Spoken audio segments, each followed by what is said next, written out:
आज का पहला पाठ प्रेरित चरित अध्याय 5 पद संख्याएं 34 से 42। प्रेरित इसीलिए आनंदित होकर महासभा के भवन से निकले कि वे यीशु के नाम के कारण अपमानित होने योग्य समझे गए।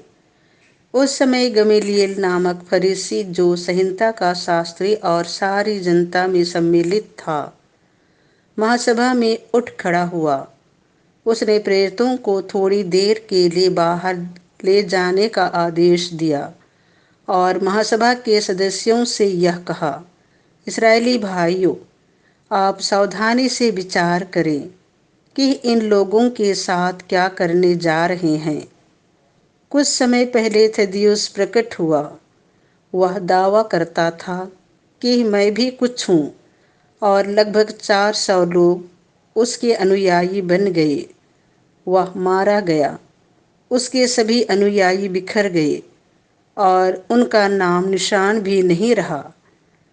उसके बाद जनगणना के समय यूदस गलीली प्रकट हुआ। उसने बहुत से लोगों को बहकाकर अपने विद्रोह में सम्मिलित कर लिया। वह भी नष्ट हो गया और उसके सभी अनुयायी बिखर गए। इसीलिए इस विषय के संबंध में मैं आप लोगों से यह कहना चाहता हूँ कि आप इनके काम में दखल मत दें और इन्हें अपनी राह चलने दें।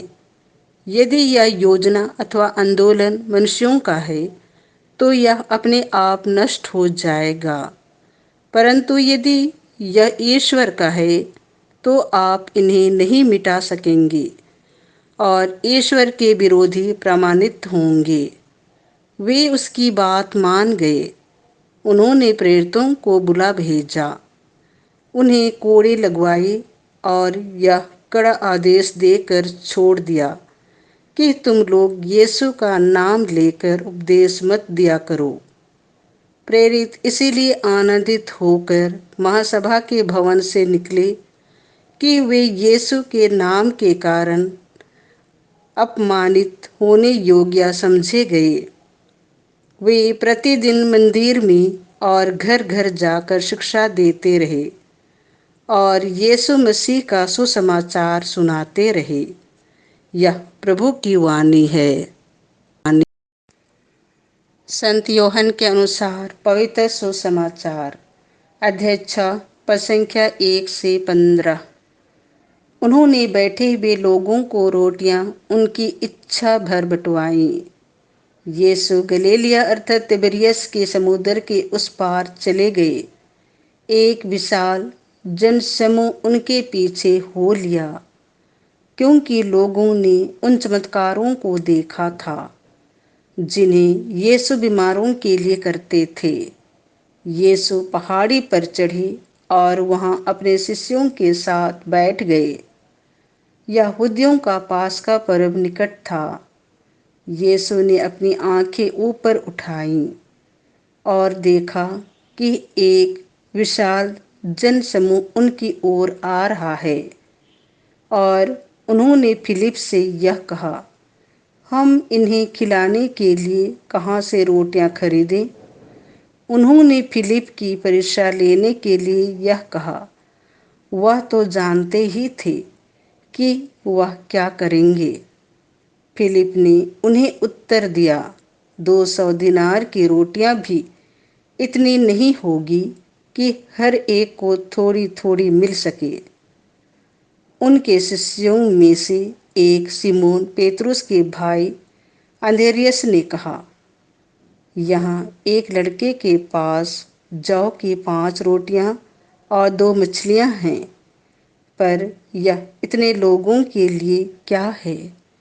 यीशु ने कहा, लोगों को बैठा दो। उस जगह बहुत घास थी। लोग बैठ गए। पुरुषों की संख्या लगभग 5000 थी।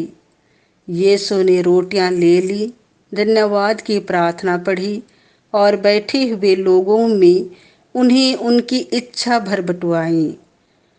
उन्होंने मछलियां भी इसी तरह बंटवाई। जब लोग खाकर तृप्त हो गए तो यीशु ने अपने शिष्यों से कहा, बचे हुए टुकड़े बटोर लो, जिससे कुछ भी बर्बाद ना हो। इसीलिए शिष्यों ने उन्हें बटोर लिया और उन टुकड़ों से 12 टुकड़े भरे, जो लोगों के खाने के बाद जौ की 5 रोटियों से बच गए थे। लोग यीशु का यह चमत्कार देखकर बोल उठे, निश्चय ही यह वह नबी है जो संसार में आने वाले हैं।